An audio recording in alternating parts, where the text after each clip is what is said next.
All right, so here's the last question. This question is going to have one part that's definitely going to be on the test. I'm not sure about the other parts. Slope fields probably will be on the test, but that is something that's later taught, so I'm not 100% sure. I'm not 100% sure about anything. It's COVID, who knows? But I would prepare for this for sure, especially part C when we get there.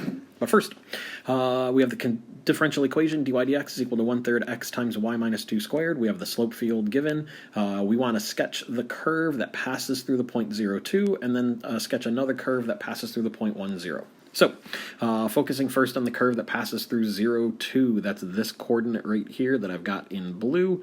We want to sketch a slope field. Remember, when you sketch the slope field, you can't deliberately cut through any of the slope field lines. It's like a river, and you're figuring out the how something would flow if you dropped something there. We notice all those horizontal line segments that are set up. There's your slope field drawn if that passes through the coordinate of 0, 2. And then for the other one, we have to draw it that goes through the coordinate of 1, 0, so that's this coordinate right here. Again, following the flow, that would kind of come up like that and hook around, and then it would cruise down like this, somewhere down below here, and then it's going to come back around like that. I didn't blatantly cut through any slope field lines. I followed the path of the slope field. There it is. There's part A. You want a part like this, because the point values, you get a point for having that line correct and a point for having that curve correct. That's 2 points that every single one of us should have without fail at all. I can't even come across well, I could see an oops part here or there. No way. You've got to nail that part. That is too easy to miss. Next, part B. For part B, they gave us some information. We know that f of 1 is equal to 0, so we're using that coordinate of 1, 0 from the green graph there. We want to find the tangent line, and then we want to use the tangent line to estimate what f of 0.7 would equal based on that tangent line. Okay, well, if we want a tangent line, we know we need a slope and a coordinate. I've got the coordinate. It's right there. F of 1, 0 is our coordinate. And so from there, we just need the slope. No problem. To get the slope, I can just plug that into the derivative, 1 for x and 0 for y. And so that'll give us 1/3 times 1 times 0 minus 2 squared. If we work that out, that works out to be 4/3. So I've got my slope, and I've got my coordinate, and so my tangent line, write it in point slope form, however you want. Y minus my y value, y minus 0, which is just y, is going to be equal to m 4/3 times x minus my x coordinate times x minus 1. Feel free to distribute or just leave it like that. Does not matter. And then we want to find, use that to find f of 0.7. Okay, so to find f of 0.7, we'll simply just plug 0.7 into that equation. You're going to have a calculator.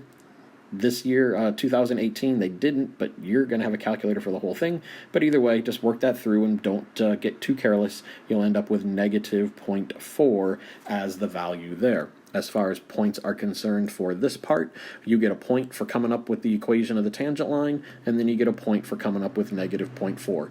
That's 2 more super duper easy points. I look at this problem, and I see 4 points that should be in everybody's pocket at this point. Nobody should have anything missed here. Finally, we move on to part C. Part C you're going to have. This has been on every single AP test. They love to put these on the AP test. It's something that we practiced right at the end. I'm pretty sure they're still going to put it on here, even though it's kind of an application of integrals. It is super important. I would plan on this. We are going to separate the variables and go through that whole process. We're trying to use the differential equation dy dx, and we have the same coordinate of 1, 0 that we're going to be using to figure out the y equals equation. So we're going to take our derivative, our differential equation, dy dx is equal to 1/3 x times y minus 2 squared.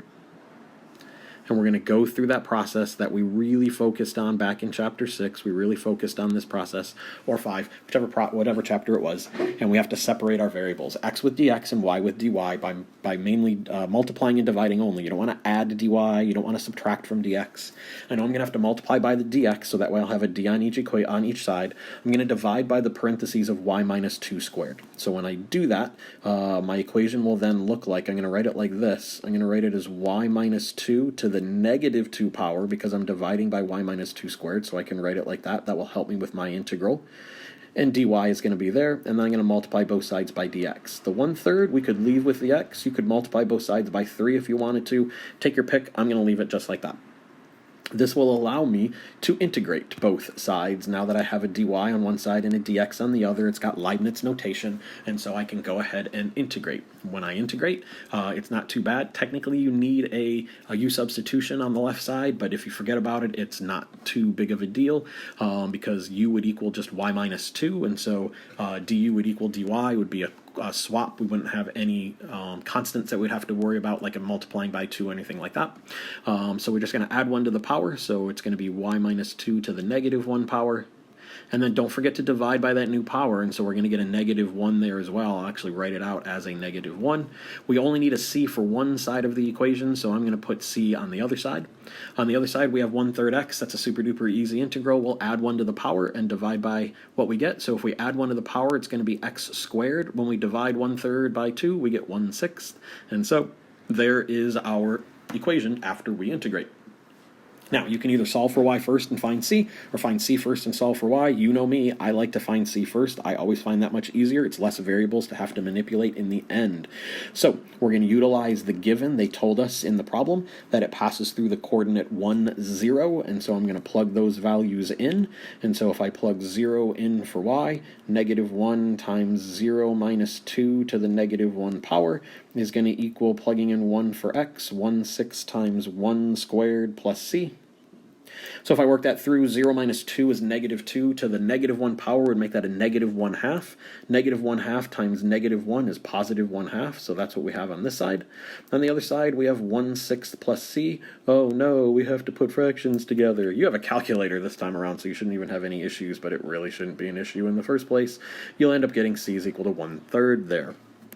Once you have that c is equal to 1/3, we can go to the equation portion of the problem. And so putting c back into the equation, negative parenthesis y minus 2 to the negative 1 power will equal 1/6 x squared plus that c value that we just found, which is 1/3. We have to solve this for y. We can do this a bunch of different ways. That should be a negative 1 power. Let's make sure we see that negative 1. There we go. First, I'm going to divide by negative 1. So that's going to give me y minus 2 to the negative 1 power, and so I'm going to write it as a fraction, 1 over y minus 2. And that's going to equal, if I multiply everything by a negative, that'll be negative 1/6 x squared minus 1/3. I can't flip these unless I have one fraction equals one fraction. Right now I have one fraction equals the subtraction of two fractions. So what I'm going to do is I'm going to get a common denominator and make the right side of this equation just one fraction. And so if I get a common denominator of 6, I'll end up with negative x squared minus 2 all over 6. Okay, so I got a common denominator of 6, and now I can go ahead and flip these two fractions. We'll continue that work right over here. If I flip those two fractions, 1 over y minus 2 becomes y minus 2 over 1, which I'll just write as y minus 2. The other fraction I'm going to flip, and if I flip that one, that's just going to be 6 over negative x squared minus 2. And then finally, we need to say y equals, so that simply means add 2. Don't bother with a common denominator at this point. You can write your answer in any acceptable form, so just add 2 to the fraction. Don't get fancy. Don't start showing off, because when you show off, you'll end up making a mistake, and why cost yourself points on the AP test where points extremely matter. And so there's your answer. It says y equals. We could check our initial condition. If I plug in my initial condition of 1, we should get 0. If we check that, if I plug 1 in for x, 1 squared is 1. So the negative sign in front will make it a negative 1 because the negative is not being squared. Negative 1 minus 2 is negative 3 in that denominator. 6 divided by negative 3 is negative 2, and negative 2 plus 2 is 0. So it works. Double check that when you're doing this problem. And I say when, not if. I can guarantee that you're going to have this problem. Almost certainly guarantee. Let's see. Points. What are you going to get? You're going to get a point for separating the variables correctly. You are going to get a point for integrating the y side correctly. You're going to get a point for integrating the x side correctly. You do not get a point for c in this problem, but you do get a point for figuring out what c is. Sometimes you get a point simply for having the c, and sometimes you don't. In this case, you don't, but you do get a point for getting that 1/3. card. And then finally, you get a point for having a correct y equals equation, regardless of how it's written, as long as it's a correct equation. We should have those points. This was a very, very easy one. This problem, 2018, many of my students came back and said, Krieger, we at least got part C correct on problem 2. In fact, most of them said we got all of problem 6 correct. So high scores in 2018 because of the practice that we did. Practice this problem, practice problems like this both out of the book and in previous years. So there's the AP test from 2018. Hopefully you got a lot of stuff that was correct. Keep practicing this stuff and get ready for May 11th. Until then, stay safe, stay healthy, and I will see you soon.